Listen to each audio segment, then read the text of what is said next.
So generally what we recommend is actually leaving the nature's turf or the native grassland unmowed in the fall. And what that allows to happen is for the seed heads to come to full maturity, for those seeds to then drop to the ground. Those seeds will become future plants. They may also spread and further naturalize the surrounding areas, which is great.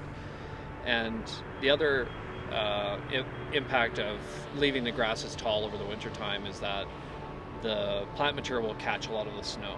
And if you have a fully mown area that's flat, a lot of the snow will blow away. But if you have all this tall grass that flops down in the wintertime, it will actually capture a lot of snow, and that moisture will help the grasses be healthier next spring. You should mow a grassland in an urban setting once a year to tidy it up, and the best time to do that is in the springtime.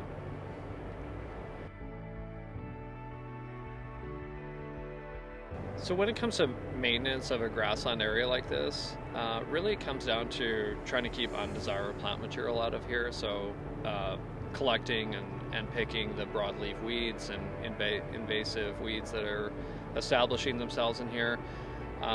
This area has been well maintained for 2 years. There's very little weed infiltration here. There's some broadleaf stuff further down, but there's such a tall canopy of native grasses here that there's not a lot of room for wind-blown seeds to find a home here.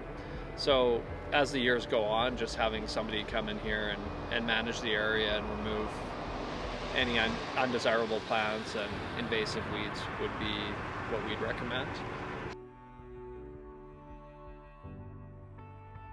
No, I would just recommend that you would leave everything here to decay and feed the soil and enrich the soil. So just let that plant material fall and essentially mulch it in.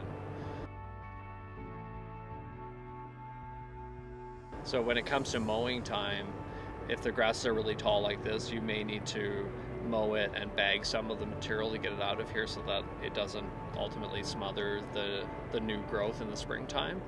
But in other cases, if the grasses are less tall, those grasses can be mowed and mowed on a mulch setting, and that mulch setting will essentially chew up that material, which will then feed the soil and enrich that soil moving forward. So for mowing height, it's important that we're not using a standard turf grass mowing heights that are typical 2 or 3 inches.